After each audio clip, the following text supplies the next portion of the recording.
আমি হচ্ছে শোয়েব, আমি হচ্ছে 2023 সালে আলবি ভাইয়ের ওইখানে অ্যাসিস্ট্যান্ট হিসেবে নিয়োগ হই। আমি বেশ কিছুদিন ওনার সাথে ছিলাম। এখন কি হয়েছে বা কিভাবে হয়েছে এটা আমি সঠিকভাবে বলতে পারতেছি না, কিন্তু এই যে তিথির সাথে যে ব্যাপারটা, এটা আমি বলবো পুরোপুরি সত্য।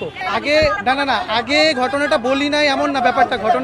ঘটনাটা কি আমি আপনার কাছে বলবো, আমি আপনাকে চিনি, বা আমি কি আমার ফ্যামিলির কাছে বলবো বা বাইরের কারোর কাছে বলবো? ঘটনাটা যেহেতু ওনাদের রুমের ভিতরে ছিল, ওনাদের বাসার ভিতরে ছিল, ওনাদের ভিতরে ছিল, আমি তো ওনাদের সাথে কথা বলবো না। আর আমিও পার্সোনালি কোনোদিন কথা বলতে চাই নাই বা বলিও না এরকম ভাবে। এটা আমি দেখছি যে ভাবি জানতো ব্যাপারটা জানতো, কিন্তু ভাবির ভিতরে আমি এমন একটা জিনিস দেখছি, উনি হচ্ছে সবকিছু ম্যানেজ করতে চাইছে, সবকিছু ঠিক করতে চাইছে। এটা নিয়ে দেখা গেছে এই যে আমি নেহাল ভাইকে দেখলাম, নেহাল ভাই বলতেছে এরকম কোনো কিছু জানে না, আলবি ভাই আসলে উনি বলবে বা কি। তা আমি বলবো কি যে এটা না জানার কি আছে, আমি তো নিজের চোখে দেখছি আলবি ভাইয়ের মা এটা নিয়ে ভাবির সাথে কথা বলতেছে যে তুমি এইভাবে না এইভাবে করো, ওই মেয়েটাকে আমার মনে হয় এরকম করি ওইরকম করি। ঠিক আছে, ওনাদের সম্পর্ক ছিল, আলবি ভাই আর তিথি আপুর সম্পর্ক ছিল, এটা বন্ধুত্ব সম্পর্ক না, বন্ধুত্ব ছিল অনেক বেশি হাজবেন্ড ওয়াইফের মতো।